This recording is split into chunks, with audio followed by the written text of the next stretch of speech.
একদিন এক কুমির নদীর ধারে বসেছিল। তার খিদে লেগেছে। ঠিক তখনই এক চালাক শিয়াল ওখান দিয়ে যাচ্ছিল। কুমির ভাবল শিয়ালকে খেতে হবে ভালো খাবার। সেই জন্য কুমির বলল, হে শিয়াল ভাই, তোমার মাংস নাকি খুব সুস্বাদু, একটু স্বাদ নিতে চাই। শিয়াল বুঝল বিপদ আসছে, তাই চতুরভাবে বলল, আহা, তুমি খেতে চাও ঠিক আছে, কিন্তু আমার হৃদয় তো ওদিকে বনে আছে, আগে সেটা নিয়ে আসি, তারপর খেয়ে নিও।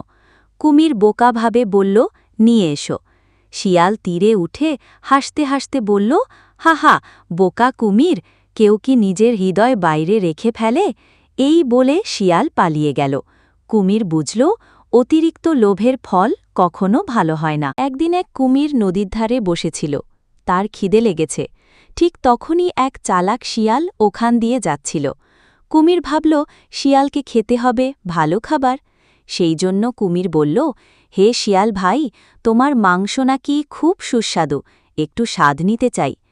শিয়াল বুঝল বিপদ আসছে, তাই চতুরভাবে বলল, আহা, তুমি খেতে চাও ঠিক আছে, কিন্তু আমার হৃদয় তো ওদিকে বনে আছে, আগে সেটা নিয়ে আসি, তারপর খেয়ে নিও। কুমির বোকাভাবে বলল, নিয়ে এসো। শিয়াল তীরে উঠে হাসতে হাসতে বলল, হা হা, বোকা কুমির, কেউ কি নিজের হৃদয় বাইরে রেখে ফেলে? এই বলে শিয়াল পালিয়ে গেল। কুমির বুঝল অতিরিক্ত লোভের ফল কখনো ভালো হয় না।